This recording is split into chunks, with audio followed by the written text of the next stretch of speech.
Bonjour tout le monde, je crois qu'on est live, ça y est, c'est parti. Eh ben, merci à vous d'être là aujourd'hui pour ce live quand même particulier et particulièrement important aussi, je pense. On est là aujourd'hui pour parler tout simplement de la vie des personnes racisées et surtout des conséquences que vont avoir les votes du RN pour les personnes racisées parce que je trouve qu'on ne nous donne pas assez et pas souvent, pas suffisamment la parole sur ces sujets. On est dans un moment important forcément où nos vies vont être largement impactées et on va essayer de discuter de tout ça. Je vais quand même me présenter rapidement. Donc, moi, c'est Jennifer ou Jane ou Invincible Jane sur les réseaux sociaux. Je ne suis pas toute seule aujourd'hui pour ce live. Je suis aussi avec Estelle, je suis avec Sarou et je suis avec Sumboy. Je vais vous laisser vous présenter chacun et chacune si vous voulez. Tu veux commencer, Estelle? Ouais, carrément. Donc, je m'appelle Estelle Janjo, je suis journaliste indépendante, je suis porte-parole de l'AJAR, donc l'association des journalistes antiracistes et racisés. On s'est lancé en mars 2023 avec une tribune dans Libération signée par 170 journalistes pour dénoncer le racisme au sein de notre profession et dans le traitement médiatique. Une initiative vraiment nécessaire qui n'existait pas avant, je pense. Ouais, on est la les premiers, première fois. ouais. Donc c'est assez inédit. Je te laisse la parole aussi à toi, Sarou. Oui, moi c'est Sarou, alias Sarah. Je suis créatrice de contenu depuis 2018 sur plusieurs réseaux sociaux et je suis également fashion designer dans le prêt-à-porter de luxe pour hommes, dont j'ai lancé ma propre marque de vêtements en juin, qui s'appelle Ilkade. Voilà. On voit tout de suite que tu es dans le fashion, hein. Déjà avec la dégaine, les vibes sont envoyées. Clairement. Donc, merci d'être là. Et évidemment, on a Sumboy qui est avec nous aussi, qui est le fondateur du média Histoire Crépue. Oui, exactement. Bonjour à vous. Merci pour l'invitation. Donc moi, c'est Sumboy. J'ai lancé la chaîne Histoire Crépue en 2020. Donc ça fait à peu près 4 ans. Donc ce que je fais, c'est que je parle d'histoire coloniale aussi complexe et crépue que mes cheveux. C'est ça la logique. Donc c'est de dire, en fait, l'histoire coloniale, c'est pas un truc qu'on peut raconter simplement en disant, voilà comment ça s'est passé, il y a les gentils, les méchants qui ont fait ceci. Mais c'est toujours un truc beaucoup plus complexe et qui nous permet de comprendre le monde dans lequel on vit et notamment les questions de racisme aujourd'hui dans notre monde. Et donc Histoire Crépue, ça fait 4 ans. Je suis sur Insta, TikTok, YouTube, Twitch un petit peu aussi. Et je suis super content de parler aujourd'hui avec vous pour cette discussion. Ça va être cool, ça va être intéressant. C'est pas terminé le tour de table parce qu'on a de nombreux invités. Quand même, il faut dire qu'en 24 heures, on a réussi à avoir pas mal de beau monde, j'ai envie de dire, pour nous rejoindre ici. On a aussi à distance avec nous Siam. Est-ce que tu nous entends, Siam? Oui, je vous entends. Je sais pas si... Nous, on t'entend aussi. Si, on t'entend. Ok. Invitation, donc Siam Azbak, militante et journaliste. Militante et journaliste, c'est ce qu'on a compris, je crois. Je crois que ça bug un petit peu sur le plateau, on n'entend pas super bien, mais ça ira mieux, je pense, au fur et à mesure.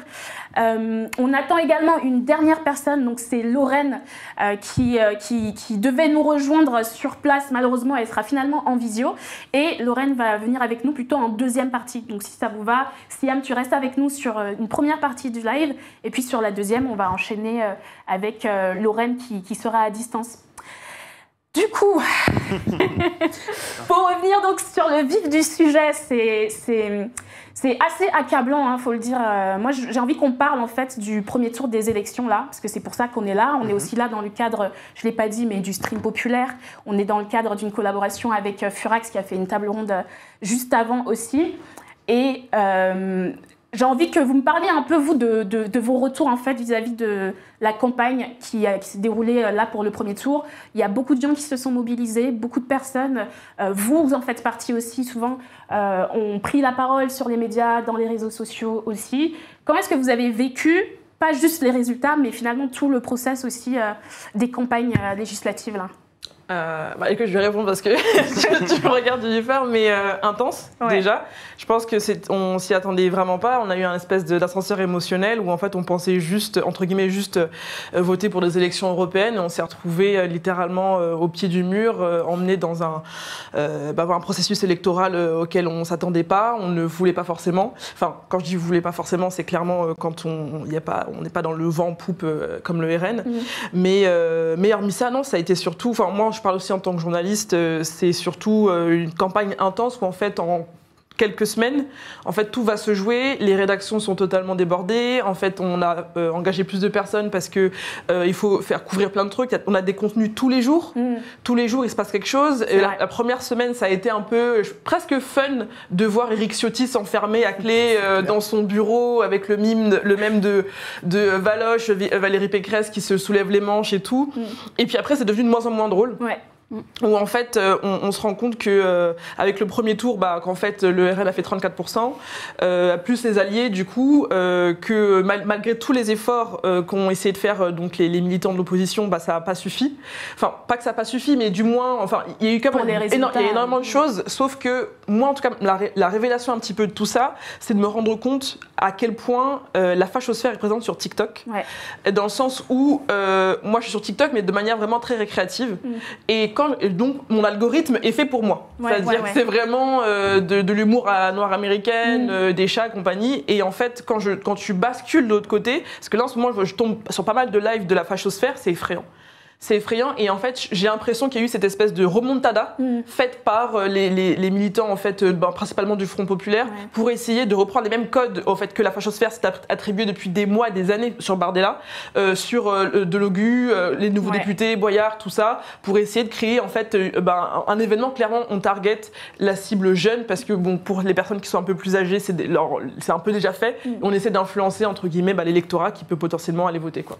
Ouais, c'est vraiment le clash en fait pour le coup des deux partis, d'un côté la gauche et de l'autre côté l'extrême droite, c'est pas juste la droite, et c'est intéressant de le voir partout finalement. J'ai l'impression, comme tu dis, qu'il y a vraiment une montée en puissance depuis le début des campagnes, depuis le début mai là, sur vraiment tous les médias. Toi, tu l'as vécu comment toi, Sarou, jusque-là? Moi, c'est un peu plus particulier parce que c'est par rapport au fait que je sois musulmane et que je porte le voile. Ça a été vraiment chaotique et en fait la peur s'est encore plus installée au sein de la communauté musulmane, plus particulièrement pour les femmes qui portent le voile parce qu'on est celles qui sont le plus ciblées et facilement par tout ce qui est islamophobie, racisme, etc.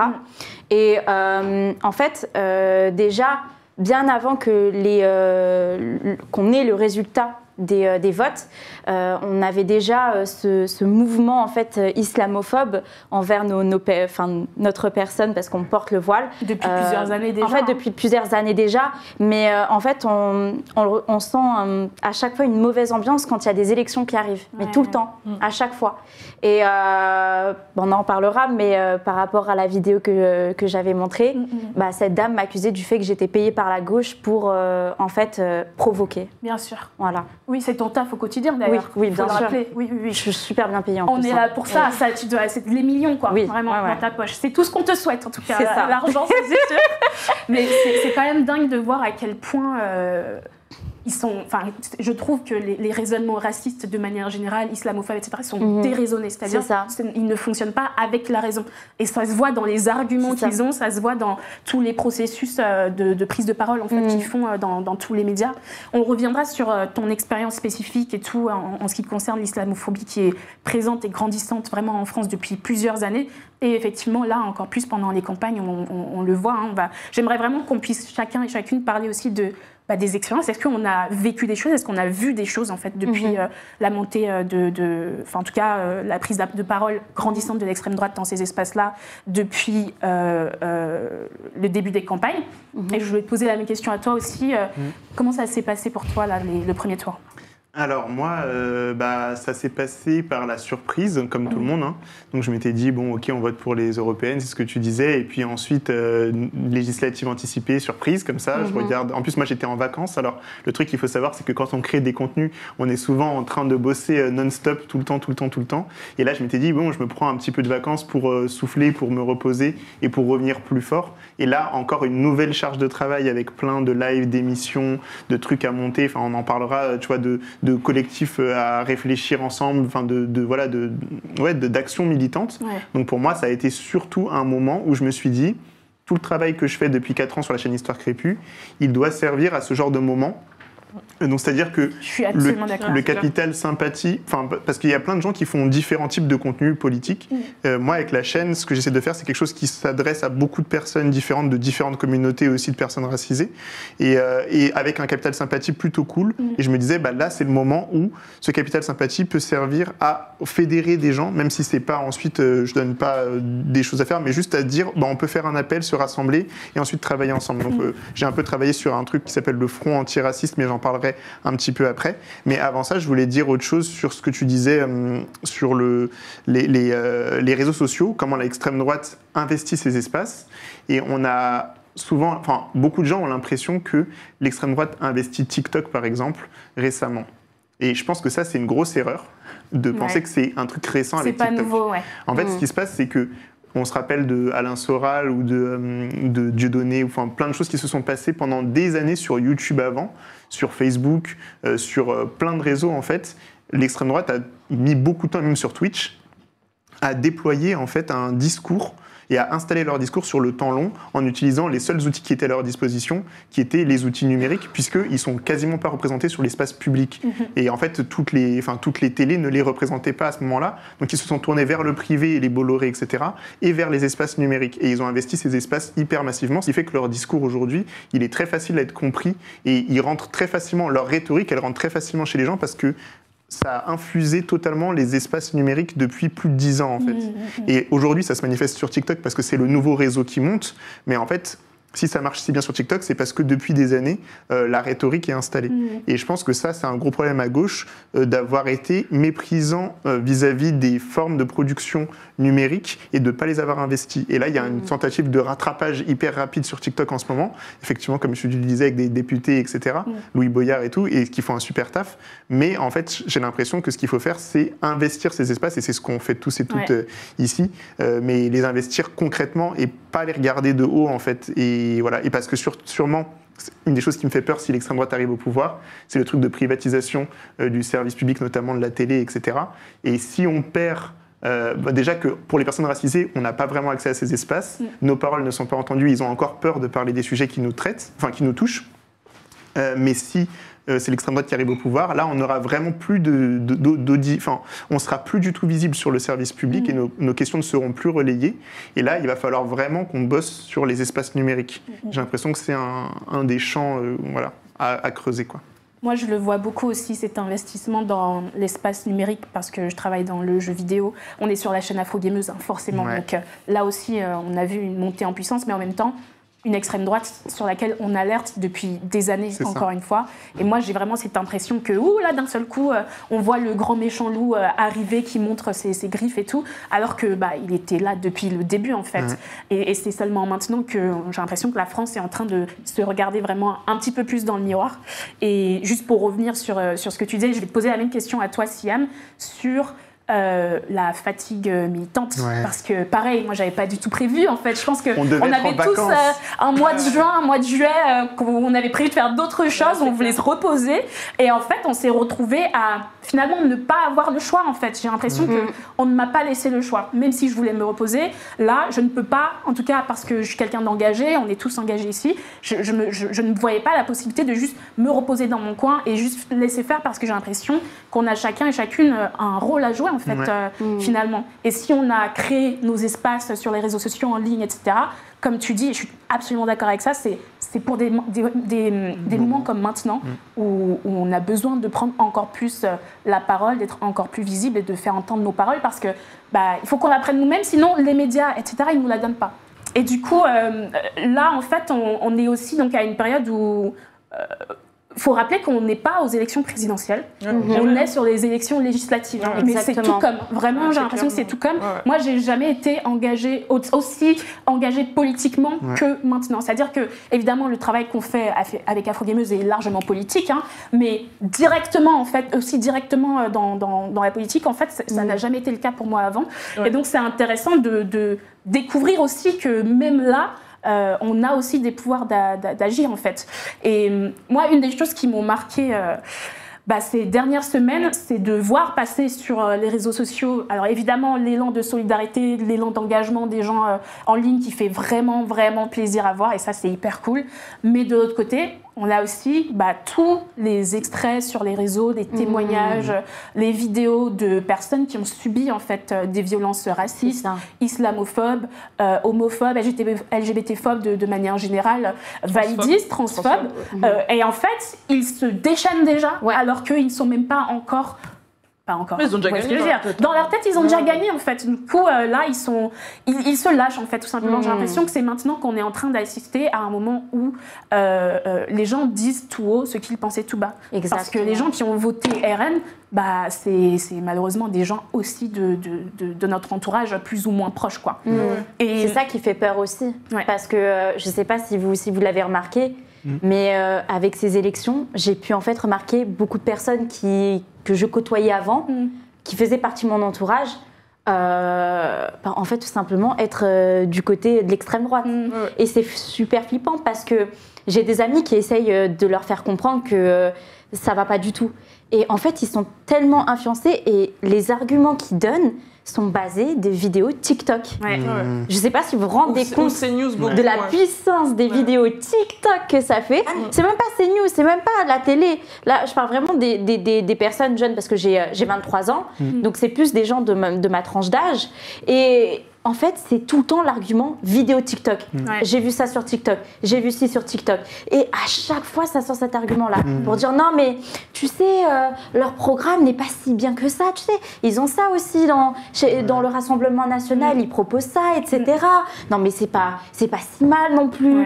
Alors que t'es une personne racisée, ils se rendent pas compte que en fait c'est on parle quand même de nos droits, en fait. Après, l'ancienne génération aussi, parce qu'en fait, j'ai découvert cet été qu'en fait, un de mes oncles votait RN, et ce qui a provoqué une forte dispute, parce qu'en fait, j'ai pas compris comment quelqu'un qui a un accent africain plus fort, plus prononcé que tout le monde, qui vient d'arriver, enfin pas qui vient d'arriver, mais qui est arrivé il y a 30 ans, en fait, ferme la porte derrière lui, littéralement. Et il a deux fils qui sont grands, qui font peur aux vieilles dames, elles-mêmes blanches, qui votent RN dans le bus, mais lui-même va voter RN alors qu'il va voter pour une politique qui va en fait battre, qui va dans la rue parce que les policiers ne font pas la différence entre les enfants des je ne sais qui votent je ne sais quoi RN, etc. Donc ce qui fait que moi j'étais extrêmement perturbée par ça, et c'est à cause de Pascal Praud notamment, dans le sens où ils sont branchés totalement à ça.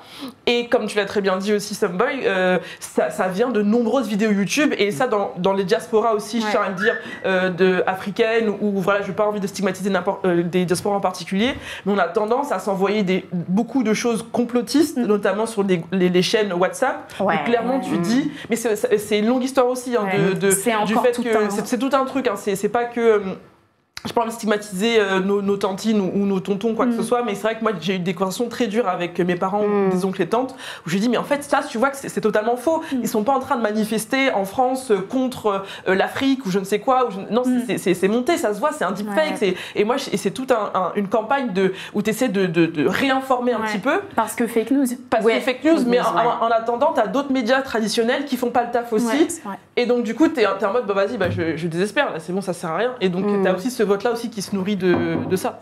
Ah, mais il faut en parler aussi des personnes racisées qui votent pour l'extrême droite de manière générale. C'est quand même... On est d'accord qu'on les claime pas, ces gens. Genre, pour moi, ils font pas partie... C'est pas pour stigmatiser ton oncle en question, tu vois. Stigmatiser, y a pas de... Ah oui, non, mais tu peux clairement stigmatiser. Tu peux parce stigmatiser, que moi c'est bon. Moi, j'ai le même souci. J'ai un cousin qui a aussi un papa qui est marocain, etc. Il colle les affiches pour Bardella. Et il a genre 4 ans de moins que moi. Je sais pas si vous vous rendez compte. Et en fait, nous, dans notre famille, ça nous a fait énormément mal. Et même, c'est hyper tabou. Moi, j'en parle en live sur Twitch parce que pour moi, il ne faut pas que ça soit tabou, parce que c'est en cachant que si ça retombe sur nous, on va nous dire que on a comploté ou quoi que ce soit pour cacher quelqu'un qui était de l'extrême droite au sein de notre famille, tu vois. Et même pour te dire, il y a une partie de ma famille qui le renie aussi, tu vois, genre parce qu'ils sont en mode, mais comment tu oses penser ça, en fait? T'es raciste. Mais là, ça, vous l'avez découvert maintenant avec les campagnes ou vous le savez déjà? Non, alors avant, quand ça a commencé, en fait, quand Bardella a commencé les affiches de campagne dans les rues, etc., bah, en fait, lui, il fait partie d'un groupe de jeunes qui collent, en fait, les affiches de Bardella dans sa ville. Et c'est vraiment officiel, c'est pas genre, comment expliquer? C'est du bénévolat, mais c'est du bénévolat officiel. Et en fait, il fait partie d'un groupe, justement. Exactement, exactement. Et en fait, le truc, c'est quoi? C'est que on a remarqué qu'il commençait à être vraiment bizarre au moment où il ne venait plus chez nous, en fait. Waouh. Et au début, on m'avait dit comme quoi il venait pas parce qu'il comprenait pas pourquoi je portais le voile. Oh, waouh. Wow, grosse claque. Parce que tu dis, mais da fuck. Une personne de la famille? Oui, bah, cette personne, cette même personne. Avec cette personne et tout? Oui, c'était comme mon petit frère, en fait. Quand je vous dis que j'ai grandi avec lui, c'était tous les mois, on se voyait. Tous les mois, on se voyait, etc. Parce que nos papas sont en fait des frères, mais comme ça, genre, ils sont comme ça, et voilà. Et en fait, c'est pour ça que ça nous a blessés. Ouais, et choqués, oui, clairement. Peut-être que pour rebondir sur ce truc de nos communautés aussi qui sont d'extrême droite, il y avait le truc de la désinformation dont tu parlais bien. Je pense qu'il y a un truc dont les gens ne se rendent pas compte, c'est que finalement, nos générations qui avons grandi avec les réseaux sociaux, on a aussi grandi avec une forme d'éducation à l'image.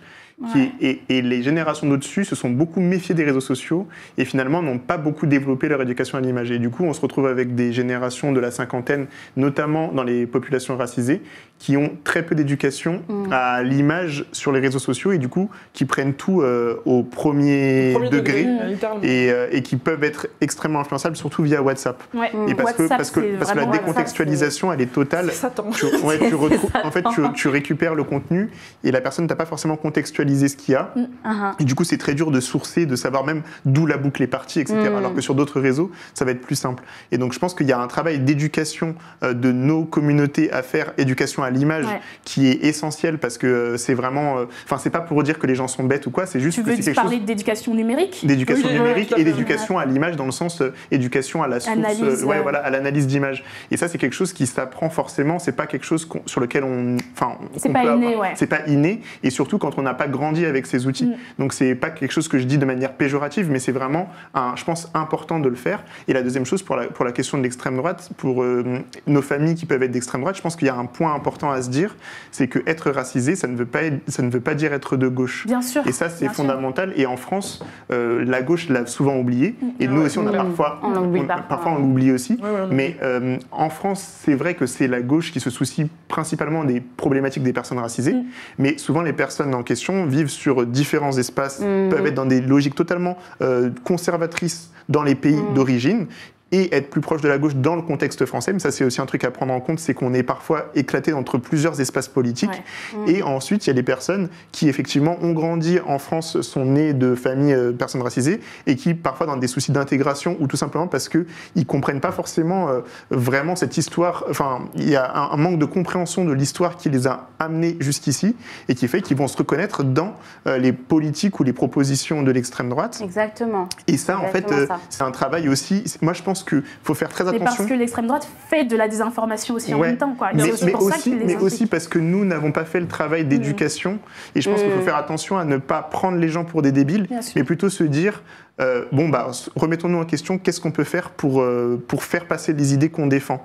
Parce que les gens sont sensibles à des idées. Et après, il y a aussi des gens racisés qui, peu importe ce qu'on fait, feront le choix politique de l'extrême droite, et ça s'est toujours vu dans l'histoire coloniale, des personnes qui ont travaillé avec la collaboration, qui ont défendu la colonisation plus que même des personnes blanches, il y en a toujours eu. Donc pour moi, ça ne me surprend pas, il ne faut pas non plus qu'on les prenne comme des traîtres, entre guillemets, c'est une des positions politiques de personnes racisées qui existent. Maintenant, il faut travailler, nous, à consolider la nôtre, j'ai l'impression. Après, dans la culture maghrébine, on les considère comme des traîtres, on les appelle les harkis, tu vois. Donc, ça, c'est l'histoire de la guerre d'Algérie. Oui, c'est ça, exactement. Ouais, carrément. Donc, c'est pour ça que pas considérés comme des traîtres, c'est un peu compliqué pour nous avec notre histoire. C'est ça, ça dépend des contextes. C'est pour ça que...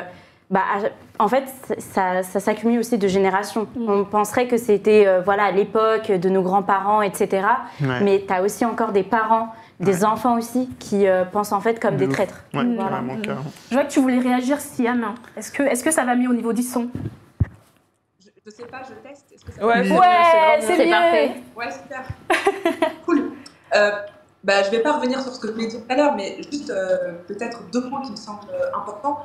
Sur la question du conspirationnisme, du complotisme, etc., je pense que c'est aussi important de dire que ça traverse l'ensemble de la société. Je pense que c'est même pas une question générationnelle, c'est que ça traverse l'ensemble de la société, quels que soient les âges, quelle que soit la classe. Et d'ailleurs, on parle très très peu du complotisme des élites, du complotisme de l'État. C'est-à-dire que ce à quoi on assiste tous les jours sur les chaînes d'information, pour les discours politiques, quels qu'ils soient, gouvernementaux, parlementaires, etc., il y a un complotisme qui vise certains groupes raciaux, certains groupes sociaux, et qui alimente aussi des fantasmes racistes, des traits imaginaires en fait sur les Noirs, les Arabes, les Roms, les Catholiques, les musulmans, etc., et qui alimentent la peur.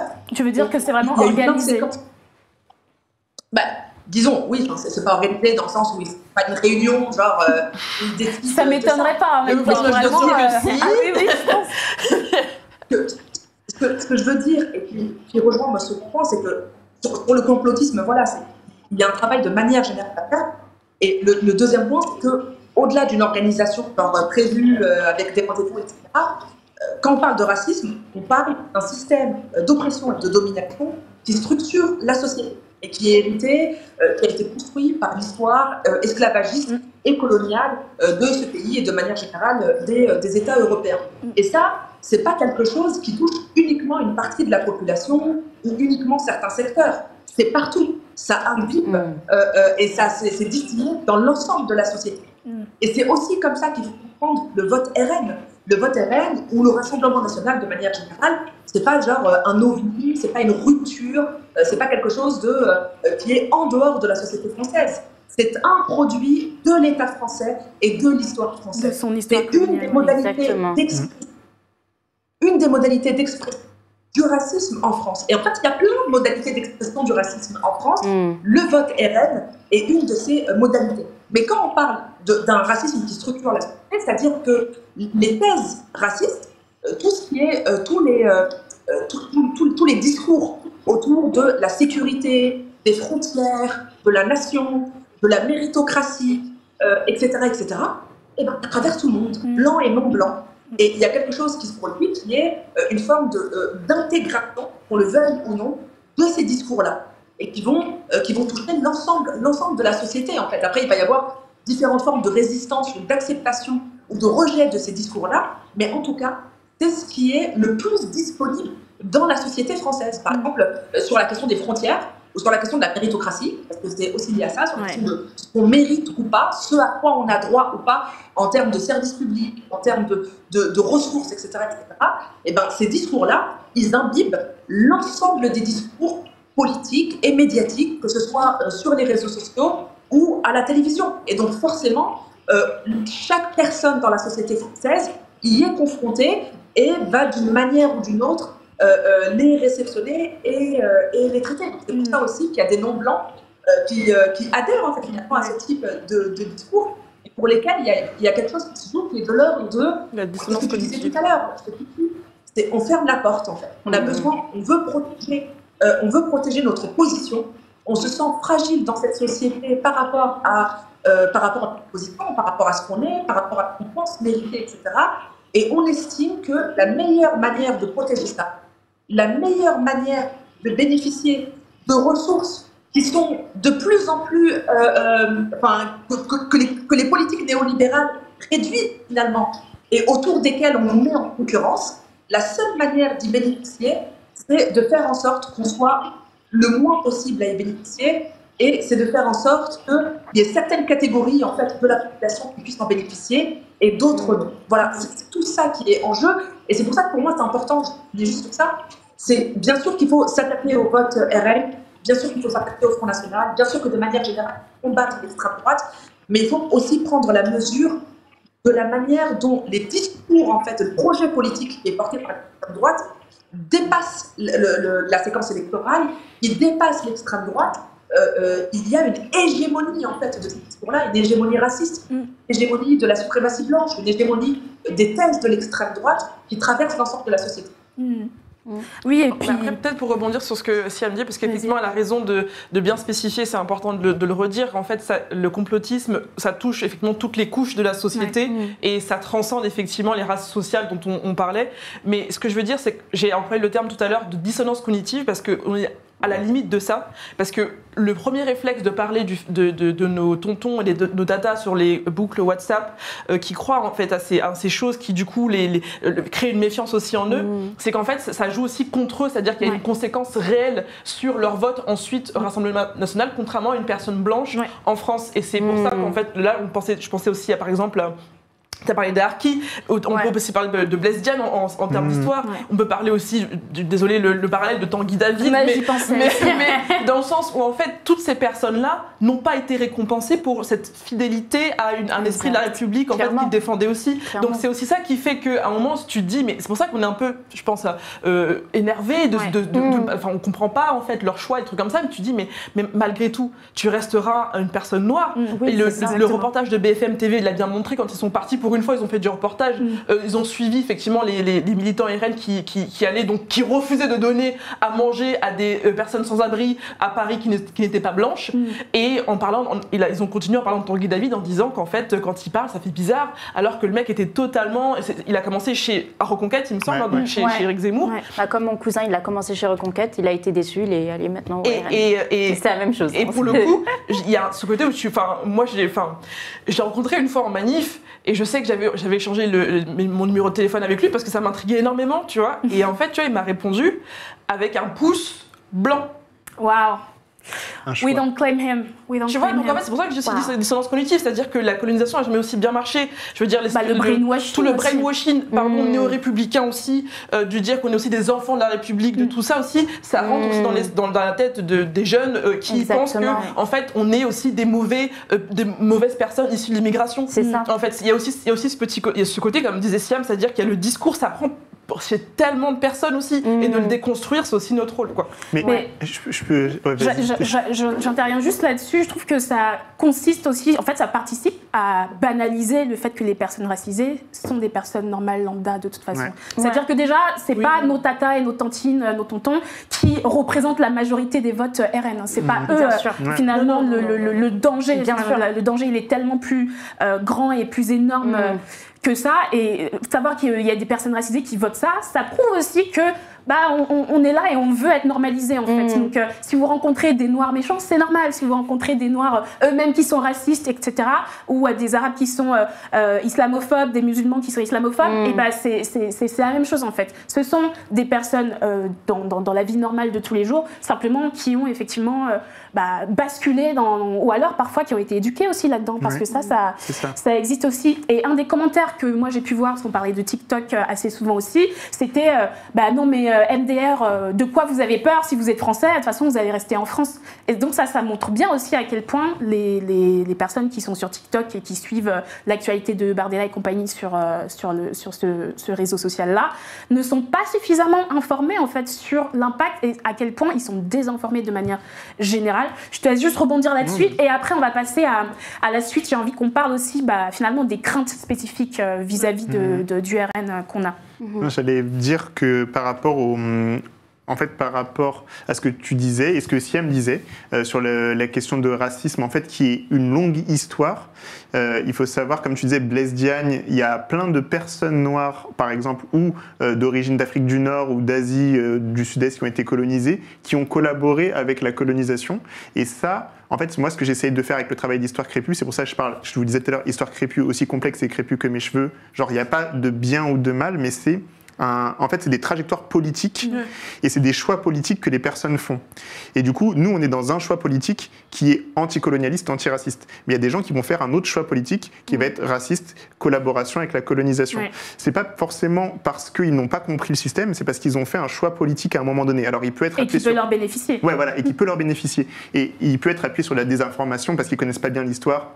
Surtout quand ils sont jeunes, parfois ils peuvent se faire, effectivement, comme on disait, un peu, je vais pas dire brainwash parce que ça les prendrait pour des débiles, mais c'est plus, ils vont être sensibles à des arguments qui leur sont proposés, quoi, et ils vont faire le choix politique d'aller vers cette situation, et comme disait Siam, pour en fait en retirer quelque chose de positif. Ça va être d'avoir le peu de place qu'on leur laisse, ça va être au moins pour eux. Au moins eux, ils rentreront pas au pays, quoi. Ouais. Et il y a un truc comme ça, ou bien au moins eux, ils auront tel grade dans, je sais pas, similaire au mouvement capitaliste, etc. Ça, c'était Blaise Diagne. En fait, il a gagné son truc parce que ce qu'il a eu, c'est qu'il était sous-secrétaire d'État aux colonies avec un pouvoir gigantesque sur toute l'Afrique.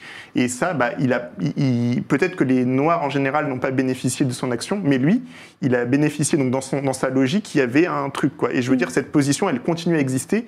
Et plus le retour du racisme, le retour il a toujours été présent, mais plus le racisme revient sur la place publique de manière prégnante, plus on va avoir des profils comme ça, parce que ça a toujours fonctionné comme ça. Et au cœur de l'histoire coloniale, il y avait des personnes racisées au cœur de ce système. Et il y en aura aussi au cœur du système qui va se redéployer, là, du racisme qui mute, en fait. C'est ça, c'est plus comme des mutations et des changements de forme du racisme.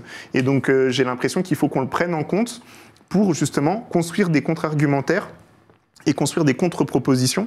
Et c'est là où je pense que c'est notre rôle aujourd'hui, qui avons aussi de l'audience, qui pouvons mobiliser des communautés, etc., c'est de diffuser d'autres arguments qui vont faire que les gens vont avoir des manières de répondre à ces personnes à qui on va donner de la place, parce que toutes les personnes qui collaborent avec ce système raciste, elles vont avoir les plateaux télé, elles vont avoir, leur voix va être entendue. Tanguy David, je trouve ça incroyable, l'audience qu'il a, c'était simplement parce que c'était un noir chez Zemmour. En fait, c'est ça le truc qui a donné une telle audience. Mais en soi, je pense qu'il y en a plein d'autres qui n'ont pas de l'audience, ou on pourrait donner de l'audience à un noir chez LFI, j'en sais rien. Là, c'était vraiment cette espèce de truc. Et donc, ils vont avoir de l'audience. Maintenant, c'est à nous de construire des contre-discours, des contre-argumentaires basés sur l'histoire et surtout basés sur une réflexion politique plus que morale. Et ça, c'est le travail de Siam depuis longtemps. Clairement. Donc, je m'appuie sur son travail.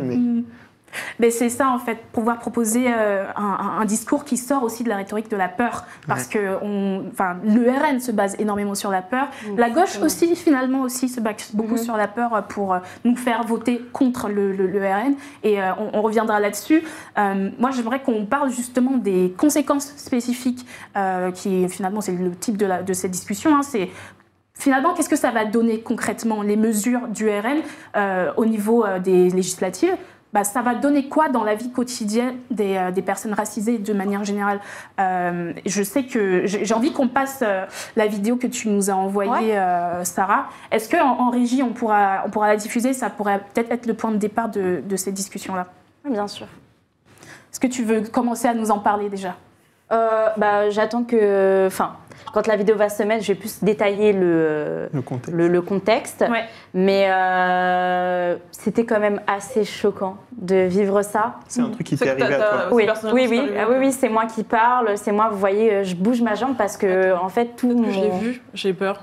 En fait, ma colère est dans ma jambe et vous allez voir en fait ma jambe en train de bouger parce qu'en fait j'ai envie de lui faire quelque chose à cette dame qui est en train de m'agresser en fait verbalement et en train de m'afficher en fait devant tout le métro en fait. Ouais. On est en train de prendre le train tranquillement, je rentre tranquillement chez moi et en fait elle a commencé à m'aborder parce que je porte des lunettes de soleil. Ok. Est-ce qu'on est prêt à lancer la vidéo? Oui. Non mais parce que je suis trop belle pour elle, je suis trop belle pour elle, c'est pour ça. Je suis trop belle pour elle, c'est pour ça, je suis trop belle. Je suis trop belle, c'est pour ça qu'elle est trop fan de moi, je suis trop belle. J'attends juste ma macharnade de sa part, tu vois. Donc après, il y a une autre vidéo aussi. Voilà, Je vous souhaite de rayonner un jour, vous savez, de rayonner la journée des gens dans le métro. Oui, moi aussi je vous aime, sachez-le. Je vous aime. Parce qu'elle m'avait dit, oui, allez vous faire foutre. Pour sa réaction déjà, kill them with kindness, parce que ça c'est... Pour vous expliquer le contexte de cette vidéo, parce qu'on entend pas mal de bruit, etc., mais on voit quand même qu'il y a quand même une sorte d'agression, que je suis en train d'être en fait comment on appelle ça, en conflit avec une dame. Donc cette personne est une femme âgée qui m'a interpellée dans le métro en face à face, parce que j'étais assise en face d'elle, dans la ligne 5 précisément, à partir de gare d'Austerlitz. C'est mon métro, puis je vais commencer à filmer seulement mes trajets. Alors, parce que je portais en fait des lunettes de soleil, et elle est en mode, c'est quoi le but en fait?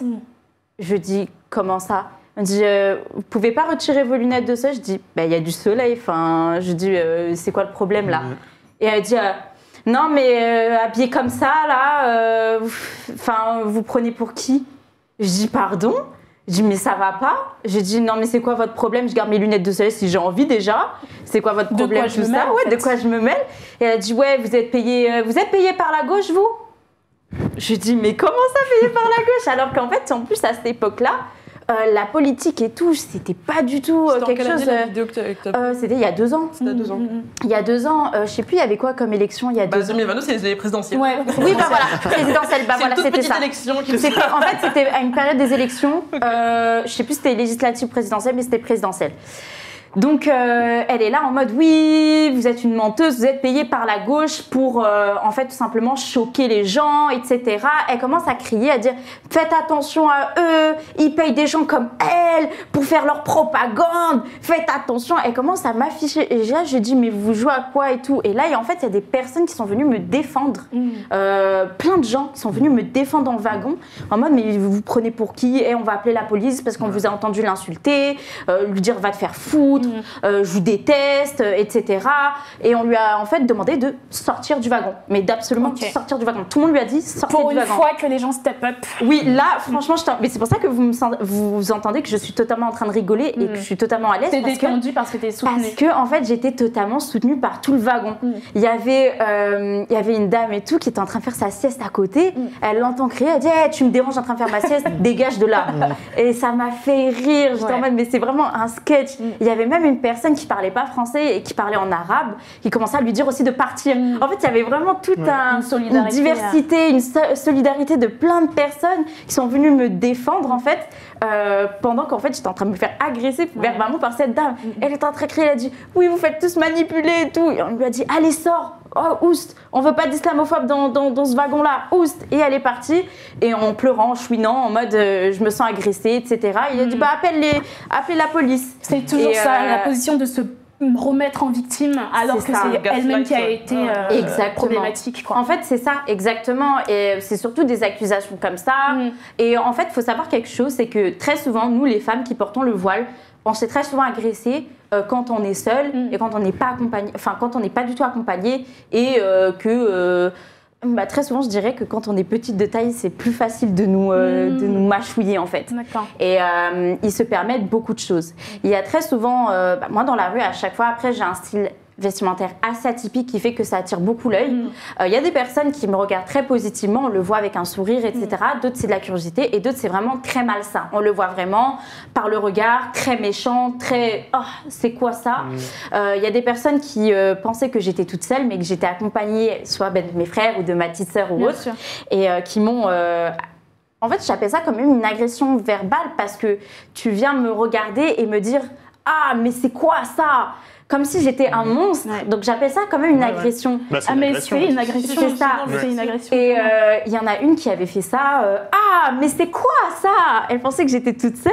Et ma petite sœur et moi, on a fait en même temps ta gueule, comme ça. Et elle a couru, la dame. Parce qu'elle a eu peur, en fait, elle a remarqué que j'étais pas toute seule. Parce que ma petite sœur, elle a fait demi-tour pour aller la voir, pour lui dire que vas-y, si tu veux répéter ce que tu viens de dire. Et en fait, c'est pour vous dire qu'à chaque fois, en fait, c'est des lâches. C'est vraiment des lâches. Et parce que soit ils sont en bande déjà aussi, c'est parce qu'il y en a qui font des agressions en étant en groupe et en bande, soit ils sont tout seuls et là ils se rendent compte que, comme dans ton cas, t'étais pas toute seule et du coup ils se permettent de faire des choses horribles. Exactement. Et par rapport à ça, en fait, au sein de notre communauté, la communauté musulmane et tout, ce que j'ai remarqué par rapport à en fait, tout simplement à l'augmentation de l'extrême droite là-dessus, beaucoup de gens ont commencé à être sur la défensive, c'est-à-dire on ne touche pas à nos sœurs qui portent le voile, à nos mères qui portent le voile, etc.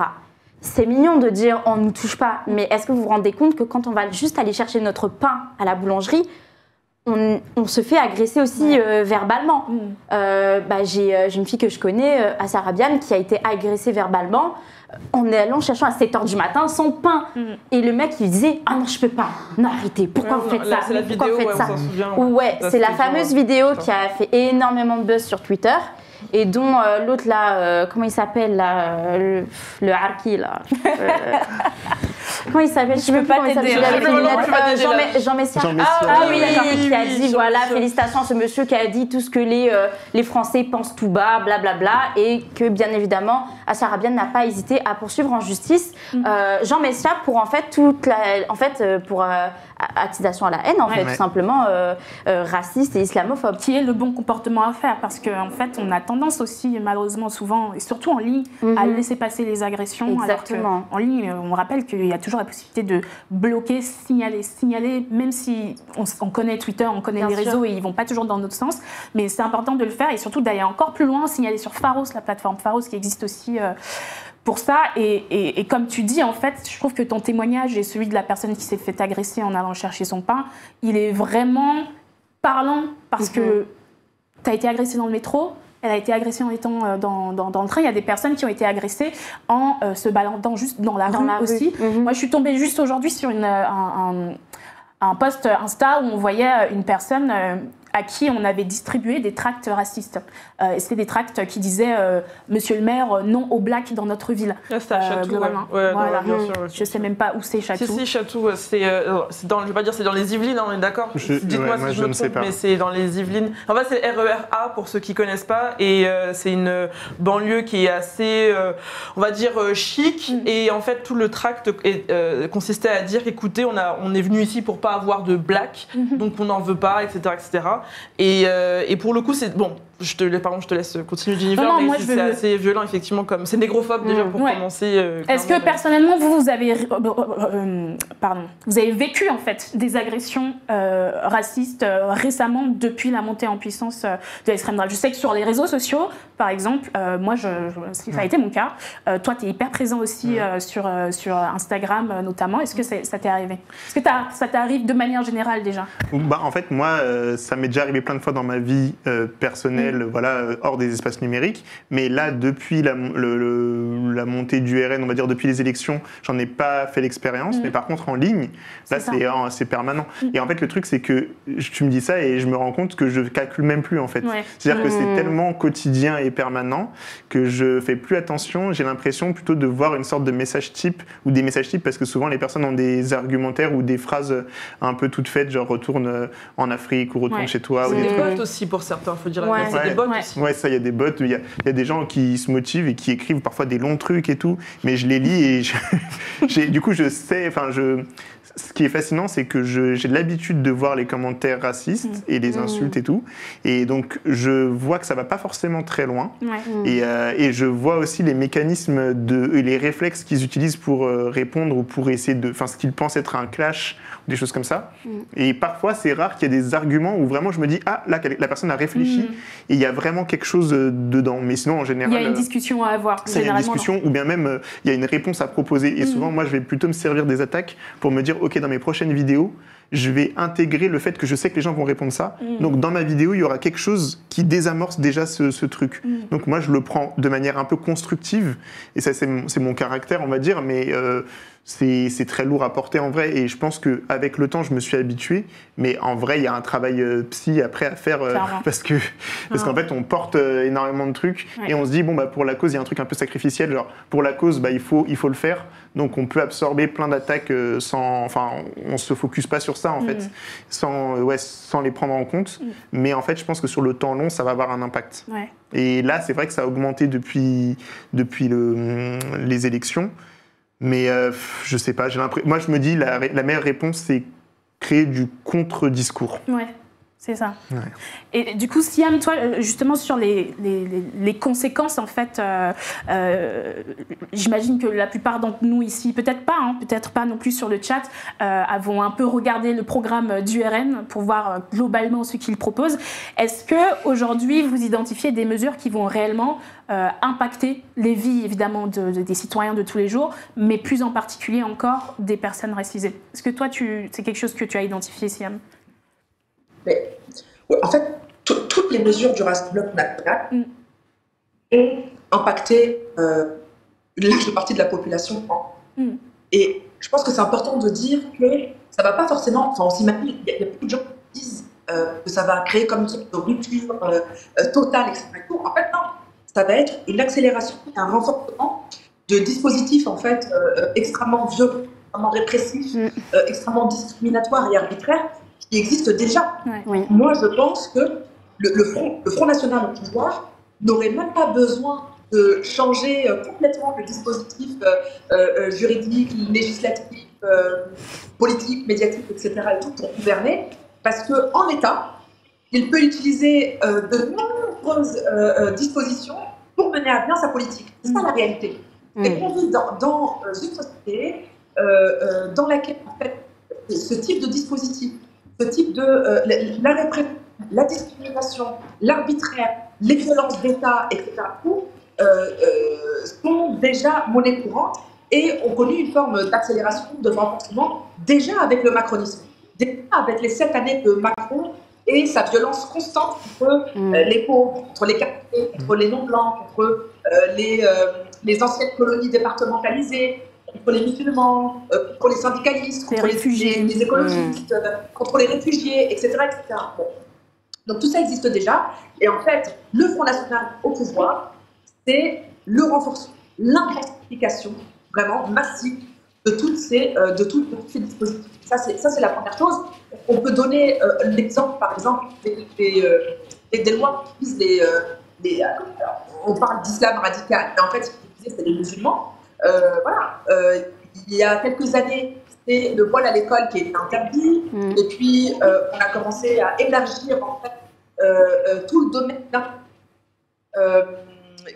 de certains espaces en fait des femmes qui portent le voile, et forcément que le RN au pouvoir, ce sera l'ajout d'une nouvelle couche d'interdiction.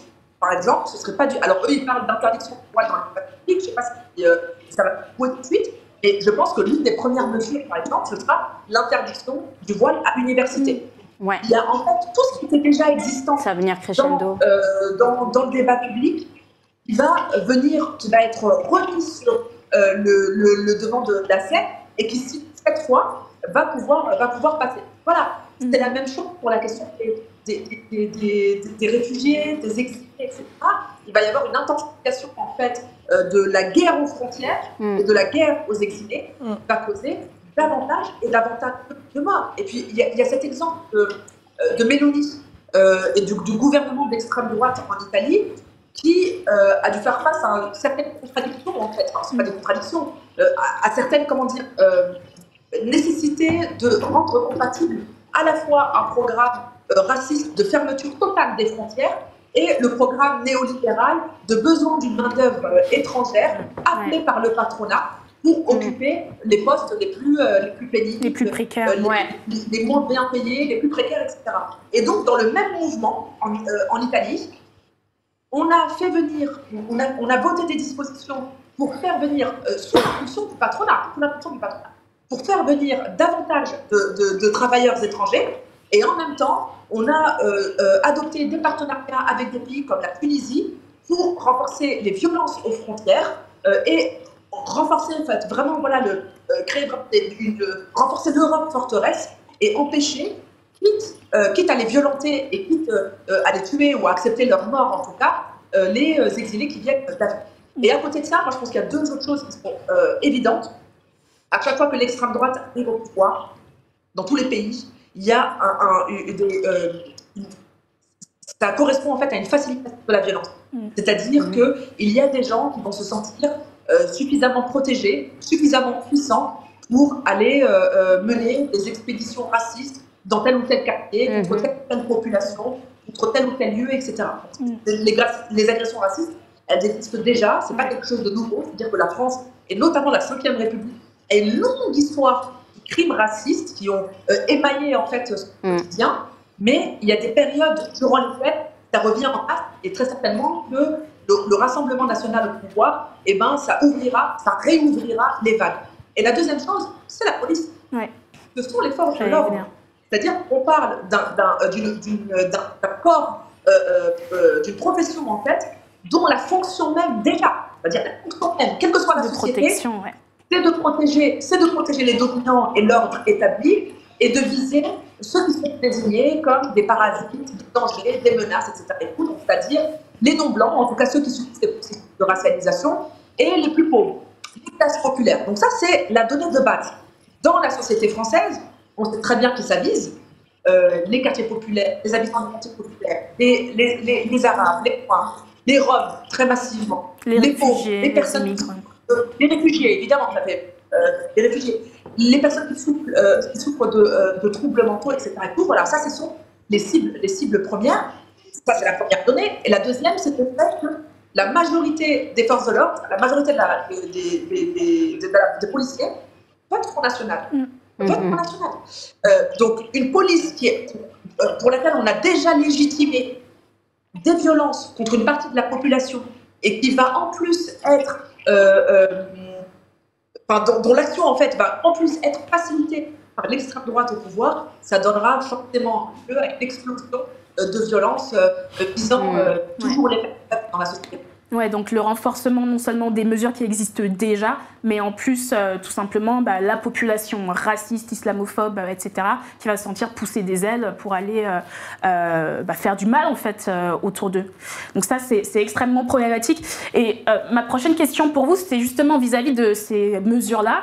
Finalement, est-ce que vous croyez aujourd'hui que le NFP, le nouveau Front populaire, a réellement une réponse, en fait, vis-à-vis. Est-ce que les mesures du NFP, est-ce que le programme du NFP, aujourd'hui, propose des solutions réellement antiracistes? J'avais regardé une partie de tes vidéos. Ouais. Donc je sais que pour toi, ils ne sont pas encore à la hauteur. Est-ce que tu peux nous en parler un peu? Oui, alors déjà, merci de parler du NFP parce que j'ai l'impression que beaucoup de messages militants ces dernières semaines ont été complètement focus sur le RN. Et ça, c'est un truc que j'ai vraiment remarqué et j'en avais marre d'entendre à ce point parler du RN. Et c'était tout le temps RN. J'ai l'impression que... RN Jäger. Ouais, et il faut... Ouais, exactement. Je la connais, celle-là. La ref. Non, mais en tout cas, j'ai l'impression que en réseau, on se dit il n'y a pas de bad buzz. C'est-à-dire que même un bad buzz, ça continue à donner de la force et de la visibilité à la chose qu'on met au centre. Ouais. Et je pense que là, la mobilisation militante qu'il y a eu autour de cette campagne, elle a été tellement axée sur le RN que même quand c'était pour critiquer en disant voilà le danger, etc., et ben en fait, ça les mettait en position de force et de légitimité. C'était eux le sujet dont on parlait.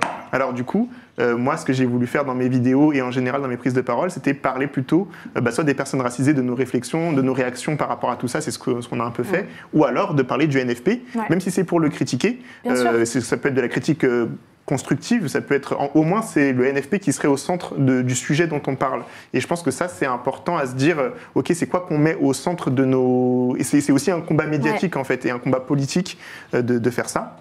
Donc moi je trouve que le NFP, il n'a pas été à la hauteur de l'enjeu et du moment au niveau des questions antiracistes.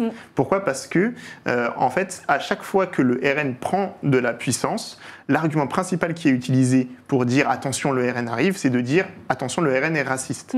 Et les forces de gauche ou de centre, etc. vont dire non on est contre le racisme ou bien on est contre l'antisémitisme. Là dans cette élection l'antisémitisme a eu un rôle aussi très important. En tout cas il va y avoir toujours une notion de racisme qui va être instrumentalisée au moment des campagnes. Soit ça va être l'islamophobie. C'est même l'argument phare. Hein. C'est l'argument phare. Soit ça va être l'islam. Les européennes ça a été que ça. C'est ça. Voilà. Soit ça va être l'islamophobie que le RN va mettre en avant et que la gauche va dire non, on n'est pas islamophobe, soit ça va être l'antisémitisme, alors là ça a été ping-pong entre les camps de gauche et d'extrême droite, soit ça va être juste on est contre le racisme, ça va être surtout la gauche qui va mobiliser cet argument-là. Et en fait, à chaque fois, ces arguments sont décisifs dans les moments de vote politique en France, et pourtant il n'y a aucun travail qui est fait pour lutter contre l'islamophobie ou contre l'antisémitisme ou contre le racisme. Et même là, actuellement, l'extrême droite qui se prétend défenseuse des juifs, etc., elle ne fait pas de travail de critique de l'antisémitisme. Ce qu'elle fait, c'est simplement accuser la gauche d'être antisémite. C'est le seul truc qu'ils sont en train de faire. Et pareil, avant ça, la gauche ne faisait pas de travail non plus de lutte contre l'antisémitisme, ni vraiment contre l'islamophobie, ni contre les autres formes de racisme. La négrophobie, alors là, laisse tomber, il y a zéro travail dessus. L'asiophobie, pas du tout, c'est pas un sujet. Donc en fait, il y a vraiment aucun taf qui est fait, et le programme actuel du NFP fait ressentir ça. En fait, il n'y avait pas de proposition concrète sur les questions de racisme ou même en général. Il y avait juste un truc, par exemple, sur l'antisémitisme qui a été intéressant. Et ils ont fait une phrase sur l'antisémitisme dans leur programme dans lequel ils expliquent que l'antisémitisme a une longue histoire dans le contexte français, etc. Et je trouve que c'était intéressant parce qu'on voyait qu'ils arrivaient un petit peu à le recontextualiser, l'antisémitisme, mais par contre, les autres formes de racisme n'ont pas du tout été contextualisées dans le programme du NFP. Donc je dirais que le seul point qui était intéressant intéressant dans le programme GNFP, c'était le fait qu'ils aient lié l'antisémitisme à quelque chose d'historique. Ouais. Ça, c'était le seul truc à retenir positif, et de se dire, bon, bah, ok, maintenant qu'on a fait ce petit truc, on peut l'appliquer à tous les autres racismes. Négrophobie, islamophobie, asiophobie, les questions des tziganes, des personnes roms, des gens du voyage. Là, il y a zéro travail aussi qui est fait dessus. Et donc, le traitement des personnes en outre-mer aussi, avec les Kanaks, etc. Voilà, la Kanaki, alors là, c'était catastrophique aussi. Le NFP a proposé, en fait, une phrase un peu vide. Il y avait un long paragraphe, mais il était vide de sens. Il disait, en gros... essayer de ramener l'ordre et la paix en Kanaki Nouvelle-Calédonie. Mais là, par exemple, on a une partie des membres de la CCAT qui ont été ramenés en France métropolitaine, emprisonnés en France métropolitaine. Il y a plusieurs membres qui ont été amenés, et peut-être que le NFP pourrait faire des grandes déclarations en disant on va les libérer, les libérations des prisonniers politiques. Ça pourrait être, je veux dire, un truc fort qui fait entendre des choses. Bon, voilà, c'est un truc assez simple, mais même rien que remettre l'histoire du racisme, moi c'est ce sur quoi je travaille. Ouais. Et donc j'ai envie de dire, dernier point avant de m'arrêter, il y a eu un travail qui a été fait par des militantes notamment antiracistes de proposer du coup des propositions, parce qu'on se disait, on critique beaucoup le NFP, et moi je trouve que c'est important de le faire, mais on ne peut pas attendre que le NFP fasse les propositions antiracistes dont on rêve. Ouais. Il faut les faire. Et donc, il y a un collectif, moi j'ai participé à la création d'un front antiraciste, et dans ce front, il y a des militantes qui se sont organisées pour proposer des propositions, donc 12 premières propositions antiracistes, et dans celle-là, la première, c'est interdire les techniques d'immobilisation et de course-poursuite pour aller vers un désarmement progressif de la police, abroger l'article L 435.1, il y a tout un tas de propositions qui sont faites, concrètes, et l'idée c'est que, faisons nos propositions, mettons-les sur l'espace public. Donc il y a une tribune qui est sortie sur l'humanité avec plus de 2000 signatures, si je ne me trompe pas. C'était vraiment un gros truc. Maintenant, comment on le fait vivre et comment on le rend accessible, ces propositions, pour que d'autres personnes racisées, concernées, des collectifs militants qui existent depuis longtemps, puissent s'emparer de ces propositions, les affiner, les améliorer, pour que le NFP, même si on n'a pas la majorité des sièges, on puisse quand même se servir de ça pour travailler. Le déployer après, plus tard. Et je dirais aussi, pour rebondir sur ce que tu disais, Jennifer, sur notre place aussi en tant que personne racisée, en tant que personne concernée, c'est aussi affligeant de se rendre compte que c'est maintenant qu'ils se réveillent. C'est-à-dire que moi, ça m'a sauté aux yeux le fait d'être considéré au final comme un token en tant que personne racisée, parce qu'on a dans plusieurs circos où tu avais donc les frondeurs de Jean-Luc Mélenchon que LFI a essayé de faire sauter, ils ont mis des personnes racisées. Ouais. Et donc, ce qui fait qu'à un moment, tu t'es dit, mais en fait, ça veut dire que non seulement vous aviez le vivier sous la main dès 2022, peut-être, même avant, mais qu'en fait, vous n'avez pas essayé d'utiliser ça. C'est-à-dire que systématiquement, on avait, et là, désolé, je parle de LFI, mais c'est aussi valable pour d'autres partis aussi de gauche, qui ont mis dans les circos les plus simples à gauche des cadres qui n'étaient pas du tout issus de ces villes ni de ces quartiers. Autun, tu vois, Garrido aussi. Et vraiment, en les mettant là, en mode, c'est bon, vous avez vos trucs, vous avez vos petits fiefs, faites votre trou comme n'importe quel politicien lambda. Et on verra plus tard. Et ce qui fait qu'au final, toutes les questions d'antiracisme, c'est le fait qu'il n'y ait rien, c'est aussi parce que ça passe à la trappe pour beaucoup. Quand on a, je suis désolée, Jean-Luc Mélenchon qui parle d'antisémitisme résiduel, je me dis mais on va ramer, alors que clairement c'est l'épouvantail qu'utilise le RN et la droite, et encore. Et on reste beaucoup sur l'antisémitisme, mais tu as raison de parler de tout le reste, des restes avec un S. Mais pourquoi c'est pas du tout aussi mis sur la table? Là, je reviens sur mon terrain, à cause du traitement médiatique. Il faut quand même pas oublier qu'on a eu une année de merde. Depuis, et là je dis depuis le 7 octobre, mais en vrai, tu parlais de santé mentale, on peut remonter jusqu'à Naël. Ça fait un an qu'en fait on est en burn-out militant ou burn-out en tant que racisé au niveau de la santé mentale. Franchement, parce qu'on fait face à ça dans les médias quasiment tout le temps en fait. Mais oui, tout le temps. Et en fait, si tu veux, les législatives, c'est le résultat de ces années, de cette année-là qui vient surtout de se passer. Les présidentielles encore, je trouve que c'était autre chose. Mais cette année-là, depuis la mort de Naël, d'une véritable désinformation, d'une diabolisation des personnes racisées, d'une diabolisation des structures aussi. Enfin, même j'ai entendu même des personnes de RN parler de, diaboliser la CIMAD, toutes les structures qui viennent en aide aux personnes exilées, etc. Ouais. Et ce qui fait qu'on arrive à la fin, au bout de course, donc aujourd'hui, où on reste sur un débat ping-pong sur les réseaux sociaux avec des mots que le RN nous sort, on les suit, la gauche les suit, et sans jamais créer effectivement ce dynamisme-là, c'est-à-dire on va en bon tennis, tu dirais, prendre son service. Ouais. Et ce qui fait qu'au final, nous, on a, encore une fois, à l'AJA, ce qu'on se rend compte aussi, c'est qu'en tant que journaliste racisé, on est dans ces rédactions-là, on se sent totalement démunis, lésés, parce qu'en fait, même quand on essaie d'imposer aussi un autre rythme, d'autres sujets, d'autres angles, on est mis sur le côté. On nous dit, les rédacteurs en chef ne sont pas forcément, soit c'est pas l'actualité, soit c'est pas pertinent de parler de ça. On parlait de la Kanaki. Moi, franchement, la séquence Kanaki Nouvelle-Calédonie, pour le coup, ça a montré l'ignorance totale aussi, et là des Français, et là je mets vraiment tout le monde dedans. Déjà, la Nouvelle-Calédonie, c'est où? C'est clair. Pour commencer. Le Kanak le plus connu, c'est Christian Karembeu, et ça a dû intéresser les gens quand on a dit non, en fait, il y a une personne de la famille de Christian Karembeu qui est décédée, donc en fait, c'est intéressant. Et pareil, quand tu parles du fait de reprendre c'est de lutte politique en disant il y a des prisonniers politiques, parce que ce sont des prisonniers politiques en France métropolitaine, et on emploie le terme métropolitaine à dessein, parce que là on parle vraiment d'une dynamique néocoloniale. Et ben en fait ça n'intéressera pas forcément les journalistes, les médias, ou disons les électeurs qui sont en mode non, bon là c'est la course, on verra après. C'est ça. Parce qu'il faut aussi se dire les choses aussi. Il y a beaucoup de personnes qui sont très actives aussi au Nouveau Front Populaire, qui sont aussi dans ce jeu aussi. Enfin je veux dire, il y a aussi, ça reste de la politique. Sauf qu'en fait on est les premiers concernés, les premiers touchés à chaque fois au final. Exactement. Tu vois, et en fait, et on est la caution en fait. On est la caution. Et en fait j'étais intervenue à République la semaine dernière, où en fait on m'a demandé au sein de l'association, j'ai regroupé quelques témoignages, notamment de ce qui s'est passé pour les journalistes racisés, avec le cas de Barbara Olivier-Zandronis, qui est le plus connu, c'est-à-dire cette journaliste guadeloupéenne de RCI, qui a eu le malheur de contredire ou d'aller titiller un petit peu Jean-Dane Bardella. Et qui a été viré directement après, sachant que bien sûr il y a un deux poids deux mesures, parce qu'on ne reprocherait pas ça à une Apolline de Malherbe ou à un Jean-Jacques Bourdin, d'avoir de la pugnacité journalistique, mais par contre elle a été virée directement. Et ensuite on a d'autres cas aussi au sein de notre association de personnes qui sont aussi asiatiques, qui ont déjà interviewé des gens du RN, même Jean-Marie Le Pen, où tu vois, avec son sourire carnassier, où il te parle de la sournoiserie des Chinois.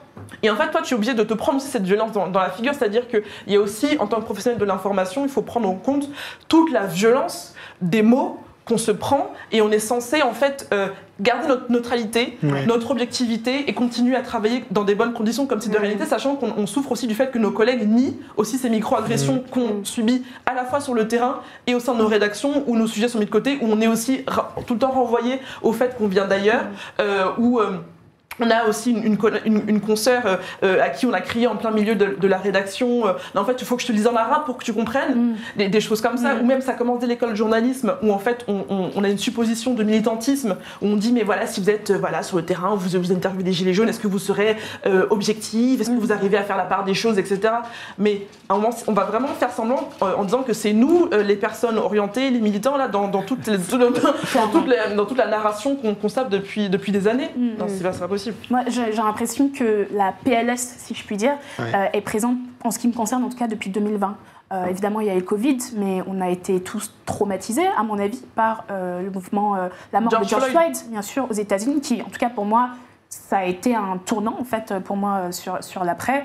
On a entendu aussi parler des violences policières en fait envers Théo, l'affaire Théo aussi, qui a énormément apparu dans les médias, et comme quelqu'un le dit à très juste titre sur Twitch là dans le chat, on paye une charge raciale qui est énorme en fait, et ce depuis plusieurs années, et que finalement on banalise aussi en fait, parce que ça fait finalement partie de notre quotidien de vivre cette violence mentale et visuelle qui a été accentuée par les médias. Et d'ailleurs, je sais que Furax est en live en ce moment sur leur chaîne aussi pour parler du rôle des médias dans la poussée et la montée de l'extrême droite. Donc je vous encourage à voir le replay, parce que là vous restez ici maintenant, c'est mieux comme ça. Et je voulais quand même passer à la suite. Et malheureusement, du coup, Siam, on va avoir, enfin malheureusement et heureusement en même temps, c'est un échange de bons procédés. Merci beaucoup, Siam, d'être resté avec nous et pour tes nombreux éclairages, franchement. Est-ce qu'il y a des endroits où on peut te suivre, où les gens peuvent te suivre pour découvrir ton travail? Je sais que sur Twitter, tu es à fond et ça, c'est génial. Est-ce qu'il y a des endroits où on peut regarder un peu mieux ce que tu fais? J'avoue, un peu absente en ce moment, mais oui, Twitter, Instagram, je vais essayer de reprendre bien, et TikTok aussi. Ok, ça marche. Bah, allez suivre Siam Asbag sur Twitter et sur les réseaux sociaux de manière générale. Est-ce que tu as un dernier mot à nous faire passer? Parce qu'on va passer justement sur le côté un peu plus... Le volet où on essaie de donner un peu plus d'espoir. Parce que ce n'est pas que du négatif d'être une personne racisée dans cette campagne, en tout cas en ce moment. Est-ce que tu as un dernier message à nous faire passer justement concernant l'espoir, tout simplement? Ouais, moi, il y a une phrase d'un militant des Black Panthers que je répète souvent, c'est « la victoire est dans la lutte ». Je sais qu'il y a des moments où les gens sont très inquiets, où on se sent impuissant, où on a peur, en fait, des choses à venir. Mais cette impuissance politique, cette inquiétude, elle vient aussi de la non-organisation, en fait, de ce qu'on ne fait pas. Ouais. Et vraiment, la lutte, il n'y a que ça qui paye, il n'y a que ça qui paye. En fait, c'est indispensable. Du coup, il faut, voilà, moi, je pense que c'est hyper important. Essayer de dépasser la séquence électorale, essayer de dépasser la pression mise par les élections, qui est normale, mais qu'il faut, dépasser et trouver les moyens de s'engager. Il y a 1001 manières de militer, il y a 1001 manières de participer à des dynamiques collectives. Parfois, ça commence en bas de chez soi, en fait, en participant à du lien social, en créant des solidarités, en aidant les voisins, en discutant avec les gens. Et parfois, c'est au lycée, au travail, à l'université, bref, dans le quartier, peu importe. Engageons-nous, militons, trouvons les moyens de nous organiser et de grossir les rangs des associations et des structures qui sont déjà en lutte. La victoire est dans la lutte. La victoire est dans la lutte, c'est le mot de la fin pour Siam. Merci beaucoup Siam et on se dit à très vite et on va tout de suite essayer de retrouver Lorraine qui va aussi nous rejoindre en ligne. Donc Lorraine, lorsque tu es là, tu nous fais signe et on te reviendra tout de suite. Pour la suite, donc sur cette deuxième partie du live, moi j'avais aussi envie qu'on parle tout simplement des élans de solidarité qu'on a vu naître en fait sur les réseaux sociaux de manière générale et en dehors. La lutte s'est faite sur le terrain, elle s'est faite en ligne et ça moi ça m'a fait vraiment plaisir à voir. Je sais que là, on est sur Twitch, donc je suis obligée de faire passer ce message. Déjà, on fait ce live aussi dans le cadre du stream populaire. Donc, on essaie de récolter des signatures pour le stream populaire. Il y a une pétition à laquelle vous pouvez accéder dans le chat. Normalement, on vous met ça dans le chat. Donc, n'hésitez pas, s'il vous plaît, à aller signer ça. Dans le monde du jeu vidéo, puisque c'est aussi le cœur de notre travail avec Afrogameuse, il y a également un communiqué qui a été lancé. Donc, s'il vous plaît, tapez point d'exclamation communiqué dans le chat et vous pouvez accéder directement au communiqué que vous pouvez également aller signer et encourager les gens du jeu vidéo, tout simplement les studios, les éditeurs et les personnes qui travaillent dans le domaine à signer. On compte sur vous et c'est important en fait finalement. Une des choses que moi j'ai appréciées depuis le début en fait des campagnes législatives, c'est de voir que il y a de nombreuses initiatives, aussi bien sur Twitch que dans le monde du jeu vidéo. Par exemple, nous, avec Afrogameuse, on a lancé une campagne qui s'appelle « Ni dans nos vies, ni dans nos jeux », où on essaye d'avoir tout le monde du jeu vidéo, aussi bien les gamers, les gameuses, que les streamers et les personnalités et les studios, pour prendre parti et surtout prendre la parole, en fait. Il y a la signature qui est hyper facile, bien sûr, mais prendre la parole parce qu'on sait qu'il y a plein d'éditeurs, de studios qui se sont, par exemple, exprimés lorsque il y a eu la mort de George Floyd avec le mouvement Black Lives Matter. On les a tous vus avec des pancartes noires sur leurs réseaux sociaux. Le carré noir. On les a vus s'exprimer. Il y en a qui ont donné de l'argent aussi à des associations concernées. C'est plutôt un bon move. On les a vus s'exprimer aussi lors de la guerre en Ukraine avec du soutien qui a été fait aussi, qui a été donné, du soutien financier à de nombreuses associations, mais aussi sur place. Et le monde du jeu vidéo, par contre, est resté complètement muette et absente en ce qui concerne la guerre, en tout cas le génocide palestinien en fait qui est en train d'avoir lieu en ce moment. Il n'y a personne qui a parlé globalement. Et là, on est dans un contexte local où en France, on a des studios, des éditeurs, des jeux vidéo français qui ne prennent pas la parole et qui ne prennent pas position. Donc nous, on essaie à notre échelle vraiment de montrer que l'extrême droite, ça passe par là aussi en fait. Ça fait 4 ans qu'on travaille là-dessus, ça fait 4 ans qu'on essaie d'alerter sur le fait que les représentations dans les jeux, les personnes qui font les jeux, les communautés des joueurs et des joueuses, si elles sont toxiques, si elles sont mauvaises, c'est pas pour rien. C'est parce qu'il y a réellement une infiltration aussi de ces mouvements-là qui a aussi lieu dans le monde du jeu vidéo. Et finalement, tous les secteurs sont concernés en fait. Et c'est ça le véritable enjeu. C'est pour ça qu'on a besoin que tous les milieux puissent prendre la parole et puissent militer aussi à leur façon sur tout ça. Donc, on compte sur vous pour signer. C'est ça le message. Et puis pour partager autour de vous parce que c'est hyper important. Donc, pour revenir sur les initiatives, j'ai l'impression qu'il y a la question de l'éducation et de l'expertise aussi, parce qu'il y a beaucoup de personnes racisées, ultra qualifiées, qui quittent le pays aussi, parce que par exemple, on a vu passer les médecins qui décident de quitter les zones rurales où les personnes sont racistes envers elles, donc du coup, elles décident tout simplement de partir parce qu'elles ne le tolèrent pas. Exactement. J'aimerais bien rebondir sur ce que tu dis. En fait, je pense qu'il y a un autre point qui est hyper important et dont on n'a pas forcément conscience quand on réfléchit à ces trucs de retour au pays. Par exemple, là, dans le cadre musulman, c'est la hijla. Dans le cadre noir, il y a souvent le truc on appelle ça le retour au pays. Retour au bled. Et en fait, il y a beaucoup de mouvements actuellement qui sont dans cet appel à revenir au pays. Et moi, perso, je comprends et je suis en mode, c'est ceux qui veulent partir ou ceux qui veulent faire ce retour pour plein de raisons, parce que parfois c'est des trucs d'arrachement, parfois c'est des trucs de parcours familiaux, enfin il y a plein de raisons qui peuvent te pousser à le faire. Donc allez-y, faites-le. Mais faites attention à un point hyper important. C'est l'histoire nous a montré que les retours au pays n'étaient pas forcément quelque chose qui fonctionnait. Et je dis l'exemple précis dans lequel on vit actuellement, c'est le sionisme.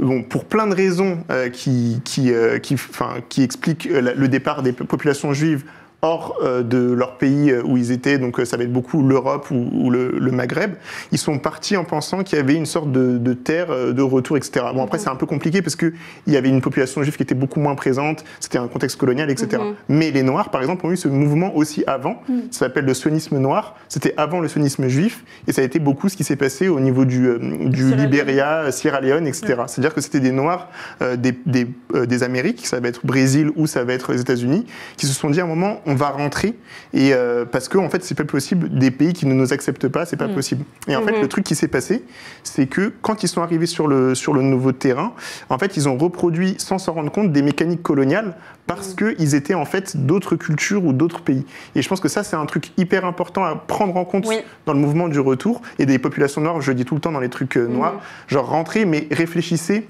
Et quand on parle de décolonisation, c'est pas seulement genre décoloniser les blancs, c'est se décoloniser d'abord. Parce que au lieu de venir perpétuer les mêmes process. Parce que parfois tu as l'impression que tu rentres en mode je rentre dans le pays nanani et tout, dans un pays qui me respecte plus, etc. Mais en fait, tu as quand même été formé dans un contexte particulier et tu bénéficies aussi des privilèges du passeport et de l'éducation et de plein de choses qui font que quand tu arrives dans le pays dans lequel tu arrives, tu as un privilège issu de cette histoire qui est énorme. De base. Et parfois aussi beaucoup de gens cherchent à fuir leur situation sociale en France qui est catastrophique dans plein d'endroits, et pour avoir en fait un autre niveau de vie et reproduire des comportements on va dire plus bourgeois aussi, etc. grâce aux privilèges dans les pays. Et en fait là où je dis il faut faire attention, c'est que l'extrême droite aussi nous pousse au retour en créant toutes les conditions pour qu'on soit à fond à se dire notre seule solution c'est de rentrer, mais une fois qu'on rentrera, les populations sur place peuvent aussi facilement ne plus vouloir de nous à cause de tous ces privilèges qu'on a accumulés et qui font qu'on se retrouve en fait ballotté entre des territoires où en fait c'est parce que moi je vois beaucoup de gens qui se sont installés en Afrique et qui en fait vivent dans des petits quartiers entre expats comme des expats en fait, ce sont des expatriés, tu peux être tu peux avoir la double nationalité par exemple. Moi c'est mon cas. Tu restes une expatriée quand même, parce qu'en fait ce que je trouve intéressant, quand tu dis effectivement le fait de rentrer, et je suis d'accord avec Someboy, c'est-à-dire qu'il faut partir du principe, en fait, on rentre pas, on n'est plus la coquille vide des parents, en fait, on n'est pas une coquille vide du tout.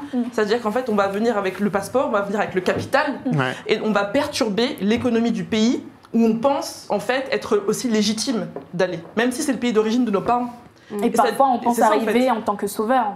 Mais bien sûr, on vient en tant que sauveur. On se dit qu'on est légitime pour plein de raisons, que ce soit effectivement, que ce soit pas forcément que religieuse aussi, mais le côté, il y a beaucoup de personnes noires qui sont dans cette espèce de grandeur noire, de retour. Il y a des politiques aussi au Ghana, en fait, qui demandent aux gens de revenir et qui déstabilisent Bénin aussi, qui va déstabiliser les citoyens de ce même pays-là. Et en fait, on n'a aussi aucune garantie.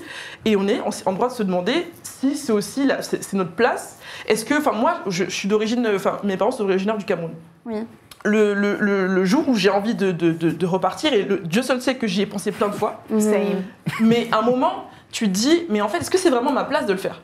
Parce qu'en fait, il y a déjà des gens sur place. Moi, toute ma vie, tout ce que j'aimerais faire, c'est les aider tout en restant aussi à ma propre place, en laissant aussi d'autres personnes le faire, en gardant aussi en tête que j'aurais beau faire ce que je veux, je suis française quand même.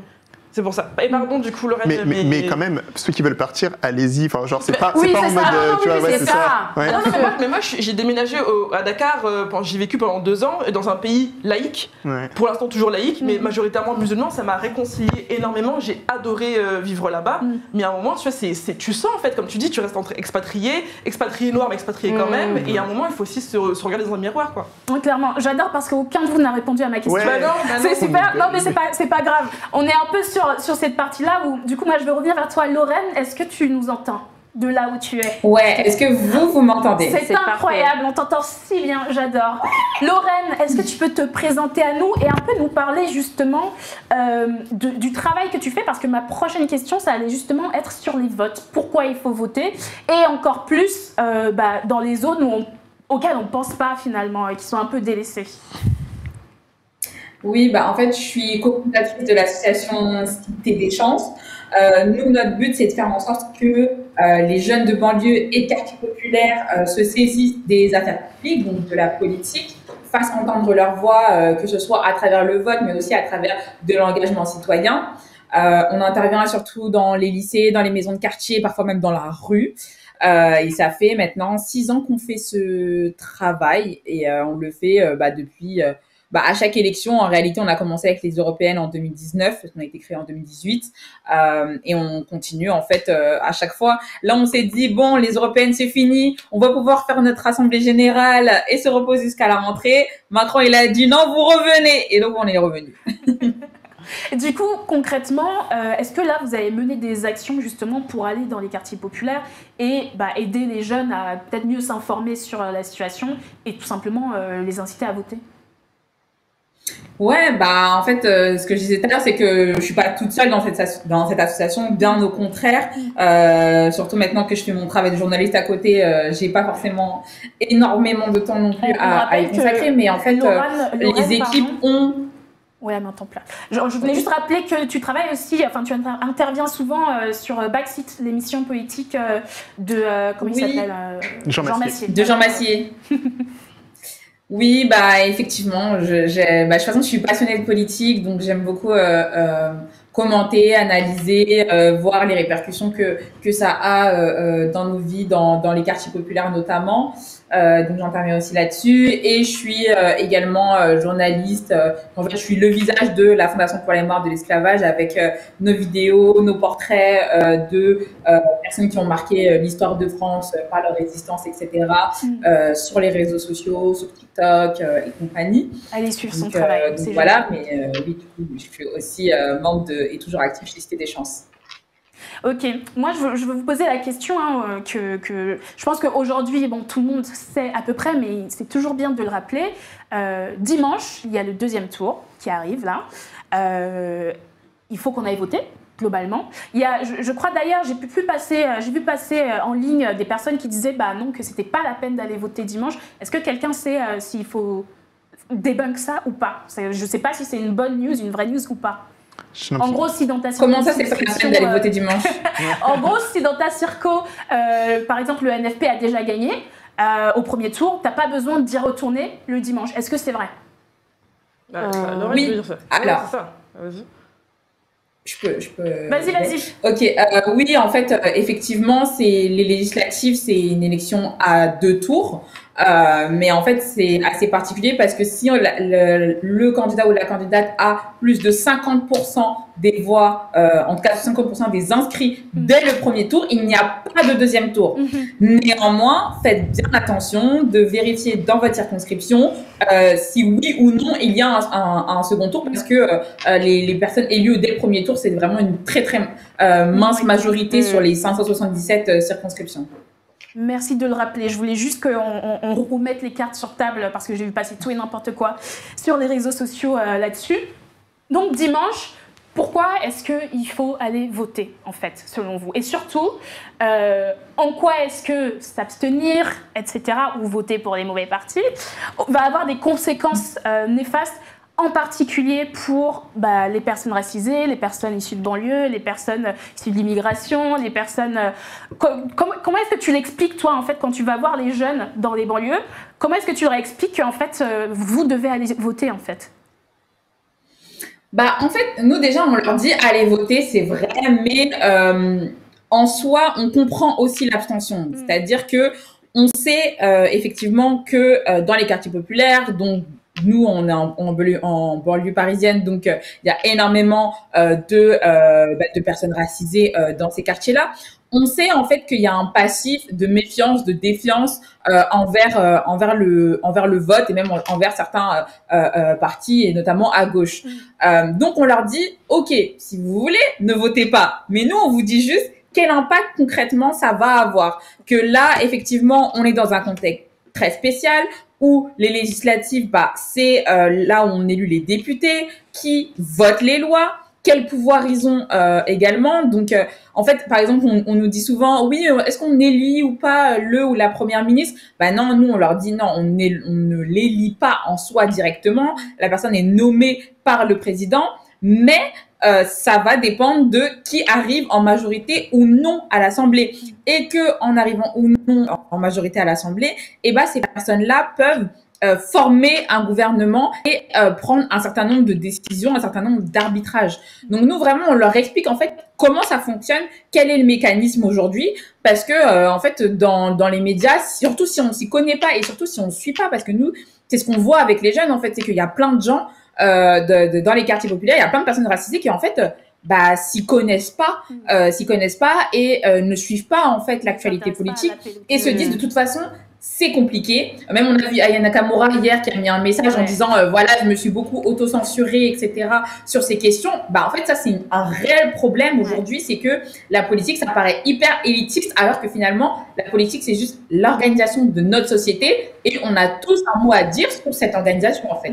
Et ça vient pas de nulle part, d'ailleurs, le fait que pas mal de gens se soient désintéressés de la politique, notamment les personnes qui sont finalement les premières touchées, en fait, qui sont en première ligne, qui, je pense, n'ont pas forcément toute la connaissance politique. Et à mon avis, ça vient aussi de notre histoire. Les jeunes de banlieue, ils se sentent complètement délaissés vis-à-vis de ça. Ils ont l'impression qu'ils soutiennent la gauche ou la droite ou le centre et compagnie. Ça va rien changer pour eux. Donc j'imagine que c'est ça le travail que vous faites aussi pour aller leur expliquer globalement pourquoi c'est tellement important qu'ils aillent voter dimanche et pour toutes les élections, en fait, finalement. C'est aussi ça. Et moi, j'ai envie qu'on parle de l'après-élection. Qu'est-ce qui va se passer après les élections? Quels que soient les résultats du deuxième tour de dimanche, là, moi, j'avais tweeté en disant que j'aimerais justement que tous les mouvements antiracistes qu'on voit en ce moment sur Twitter, sur les réseaux, c'est très beau, franchement, c'est génial et on kiffe. Mais après les élections, que j'aimerais tout simplement que ça perdure, en fait. Et je pense que c'est un vrai enjeu. Je pense que là, pour l'instant, le feu est en train de tout brûler. Et du coup, il y a des gens qui essayent d'éteindre le feu directement. Sauf que les flammes risquent de reprendre aussi après les élections. J'essaie de faire un truc un peu poétique, mais c'est un peu nul. Non, c'était super. Écoute, je vais le réutiliser peut-être. Qu'est-ce que vous aimeriez voir justement après les élections? Et je vais d'abord te laisser la parole, Lorraine, là-dessus. Sur les mouvements de solidarité, effectivement, nous, en tant qu'association, on l'a vu, il y a plein d'associations qui nous ont contactés, il y a plein de médias aussi qui nous ont contactés, et ça c'est plutôt cool. Mais effectivement, nous, c'est des questions sur lesquelles on alerte depuis très longtemps, sur la question des discriminations, sur la question de l'égalité des chances, etc. Et nous, on essaye de vraiment dire, ok, là c'est bien, il faut se mobiliser, mais en fait, après, il faut continuer continuer cette solidarité. Et moi, moi personnellement, un truc qui me crispe parfois, c'est que je vois certaines organisations qui se disent bon, on est apartisans, parce que nous aussi, c'était des chances qu'on est apartisans. Il y en a qui disent qu'on est financé par la France Insoumise ou je sais pas quoi, pas du tout. On est totalement apartisans, mais en fait, faut bien prendre conscience de ce que ça impliquerait en fait le Rassemblement national au pouvoir. C'est-à-dire que en fait ces personnes-là sont les ennemis des libertés publiques, sont des ennemis historiques des libertés associatives et également, et surtout pour les associations des quartiers, surtout pour les associations où il y a des personnes racisées ou des personnes de confession musulmane. Donc faut vraiment prendre conscience en fait de quel danger on a. Ouais. Et quand bien même, et c'est ce qu'on espère, on arriverait à les écarter un minimum d'avoir la majorité et donc de constituer un gouvernement, etc. Faut bien prendre en compte que la lutte n'est pas finie en fait. Demain, il y aura encore des élections et surtout, encore aujourd'hui, et vous en avez parlé tout à l'heure, il y a une résurgence en fait des agressions racistes, des agressions islamophobes au travail, dans la rue, etc. Et ça, c'est des trucs qui ne vont pas s'arrêter du jour au lendemain. Et si on laisse faire, si on se dit tant pis, là il y a plus d'élections, je baisse les armes, etc. L'extrême droite continuera de progresser grâce notamment à des médias et grâce notamment à des personnes qui se sentent de plus en plus autorisées de perpétuer des discriminations, peu importe dans quel milieu. Oui, tu parlais des conséquences pour les associations et notamment les associations qui travaillent déjà dans ce milieu-là pour les droits et les vies des personnes racisées, des immigrés, même des personnes des comités LGBT, des personnes handicapées, etc. Toutes ces assos, tous ces organismes sont en danger aussi en fait. Et ça, il faut le rappeler, ça fait des années que ces assos bossent. Nous, on en fait partie avec Afrogameuse, même si nous, on est sur le terrain du numérique. Donc c'est encore autre chose. Mais le numérique aussi risque d'être envahi finalement par l'extrême droite, ça a déjà commencé et le risque il continue de grandir en fait avec le temps et moi c'est ce que j'espère, c'est vraiment ça, c'est qu'on continue la lutte, c'est-à-dire que là tous les lives qu'on fait avec le stream populaire et compagnie, c'est des choses qui permettent aux gens déjà de s'informer et de s'éduquer un peu plus sur la politique et sur les questions politiques de manière générale. En fait, la politique de manière générale, il faut continuer à la suivre tout le temps. C'est pas là parce qu'il y a une élection que tu commences à regarder la politique, à regarder les programmes. Moi, on m'envoie des programmes, je les lis pas. J'avoue que je les lis pas, sauf si j'ai un moment, bon, écoute, je vais regarder sur Internet, etc. Mais à aucun moment, je vais lire mon courrier et lire le programme de tous les candidats. C'est pas mon truc. Mais je sais que dans le futur, je vais pouvoir y faire encore plus attention qu'avant, en fait. Et moi, j'espère que c'est vraiment ça qu'on veut avoir aussi comme impact, c'est que les gens puissent s'éduquer encore un peu plus sur ce qui les entoure en fait, sur les décisionnaires, sur les personnes qui ont un pouvoir sur leur vie et les conséquences de ça dans la vie de tous les jours. Toi, qu'est-ce que tu t'aimerais voir justement après les élections ? Pour rebondir un peu sur ce que tu dis, bon, déjà un petit peu de pessimisme avant le positivisme, promis. Mais il y a un danger pour qu'une association comme Afrogameuse, comme la Cité des Chances ou même l'AJA soit dissolue. Il faut garder ça en tête. Tu vois, moi je pensais déjà que, tu sais, que pendant tout le temps lorsque j'ai lancé l'assaut, je me suis dit, à un moment donné, ils vont shut down. Non, mais bien sûr. En fait, je pense qu'il faut être préparé mentalement à ça. Et pas que mentalement, je pense qu'il faut commencer à se barder barder. Trouve un autre mot. Il faut avoir s'entourer d'avocats, de juristes pour que à chaque fois, et c'est exactement ce qu'on fait depuis octobre, pour toujours partir du point de vue du droit. Pour vraiment être vraiment calé là-dessus, parce que à partir du moment où on est visible, comme là, pour l'instant, on a toujours cette liberté-là. Mais si on a un gouvernement d'extrême droite, ils vont aller chercher un par un les assos qui les font chier et ils vont remettre... le GUD a été dissolu, par exemple. Là, tu vois, ça va être... Il y a littéralement des anciens du GUD dans les candidats au second tour de l'élection. Donc il faut aussi se préparer à ça. Donc voilà, ça c'est pour le côté un peu terre à terre. Désolée de casser l'ambiance. Il faut le dire, c'est réel. Mais voilà, c'est important. Ensuite, pour le côté un peu plus positif, c'est vrai que ces derniers jours, avec ce qui s'est passé, il y a eu énormément d'initiatives où en fait on a pu constater tous la capacité de réaction assez ouf de personnalités, de médias, de syndicats, de structures associatives et clairement, moi, ça me rassure énormément. Maintenant, je trouve que on vit quand même dans une bulle. Enfin, c'est tout bête de le dire, mais là, Lorraine, elle est en visio parce qu'elle habite loin. Elle habite à 1h30. On est pareil, j'habitais à Goussainville, toi-même, sache que je sais très bien ce que c'est de terminus RERD, on se connaît, on se sait. J'ai déménagé parce que je ne pouvais plus, donc ce qui fait que j'ai pu être à côté. J'ai déménagé parce qu'en fait, pour faire partie de cette espèce de cette bulle, il faut être à côté. Ça coûte très cher, et à un moment, il faut aussi comprendre que, enfin, moi, ce que j'aimerais aussi, c'est qu'on arrive à sortir de notre entre-soi, de ce petit microcosme urbain, de sortir d'aller chercher aussi, et je pense que c'est pour moi, vraiment, c'est le prochain but, d'aller chercher, puisqu'on est entre personnes racisées, d'aller chercher les personnes racisées dans la ruralité, que ça soit, j'étais avec Nassira El Moadem, Nassira El Moadem, avant de monter sur scène, m'a rappelé qu'elle venait du Loir-et-Cher. Redija Zerwali, qui est la fondatrice de l'Ajar, elle vient d'un tout petit village à côté de Perpignan, où effectivement sa famille a reçu des insultes pas possibles. Et à ce moment, tu dis, en fait, on est vraiment beaucoup entre nous, entre parigots, entre gros banlieusards, et on s'adore. Mais à un moment, il faudrait commencer à chercher aussi d'autres personnes qui se sentent aussi isolées. Et là, je parle des personnes racisées, mais on peut aller aussi au-delà, parce que la vraie reconquête. Alors, un autre mot. Parce que travail de connexion, de rencontre. Merci Samuel. Le vrai travail de rencontre pour le nouveau Front Populaire, ça va être aussi d'aller prendre aussi, se relégitimer auprès des électeurs qui étaient à gauche et qui ont voté aussi RN. Parce qu'à un moment, je veux bien effectivement... Pour moi, pour voter RN, il faut forcément avoir des biais racistes. Ça, c'est clair et net. Clair et net. Il y a des degrés, c'est comme un spectre, tout ce que tu veux. Il y a des gens qui sont là depuis les années 80, depuis Le Pen, d'autres qui ont été convertis par TikTok, d'autres qui ils vont te dire qu'on plein d'amis noirs, bref. Mais quoi qu'il arrive, ces gens-là, ils vont rester. Comme nous, on va rester. Donc avant, il faudra essayer de comprendre aussi comment on peut faire pour créer aussi un nouveau vivre ensemble. Comment on peut essayer de repenser ses plaies aussi. Voilà, je ne vais pas commencer à dire que c'est la faute à Macron, mais c'est sa faute aussi au néolibéralisme. Non, mais au néolibéralisme, j'en parlais encore, et à chaque fois, je me mordais le doigt, je me dis, mais le tournant des Gilets jaunes, c'est un raté. C'est là, en fait, que l'on aurait dû faire un énorme pivot. Il a fait de cette espèce de grand débat national, un débat autour de lui, de sa petite personne, alors qu'en fait, c'était vraiment... Il y avait des cahiers de doléances, il y a des rapports, il y a des documents qui arrivent qui ont documenté ce que les gens vivent dans la ruralité, dans les zones périurbaines, et rien n'a été fait quand même pour autant. Ça a été balayé comme le rapport Borloo aussi concernant les quartiers populaires et les banlieues. Donc en fait, les choses sont là. Il faut juste aussi avoir une volonté. Malheureusement, la volonté des politiques, clairement, on n'est pas dans cette dynamique-là. Mais au nouveau Front Populaire, il faut qu'ils arrêtent aussi de se focaliser sur les personnes racisées en faisant comme si c'était des tokens, parce que pour moi, ils nous considèrent comme des tokens. Je suis d'accord.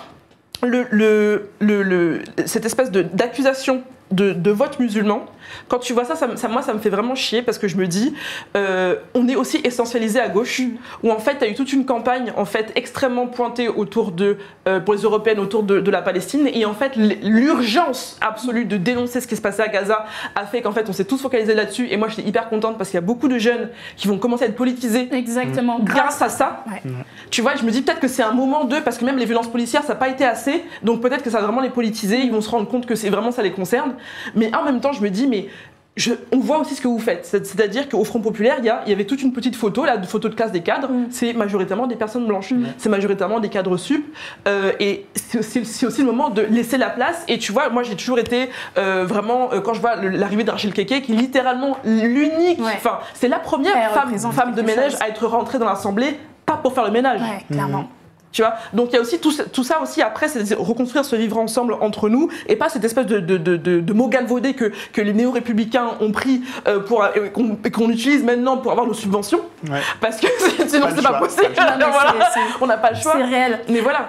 Rapidement, pour toi, Sunboy, du coup, l'après, ça représente quoi? Je sais que pour toi, tu disais justement que pour améliorer le programme antiraciste du NFP, il faut aussi, pourquoi pas, par exemple, proposer un ministère qui soit dédié à ces questions-là.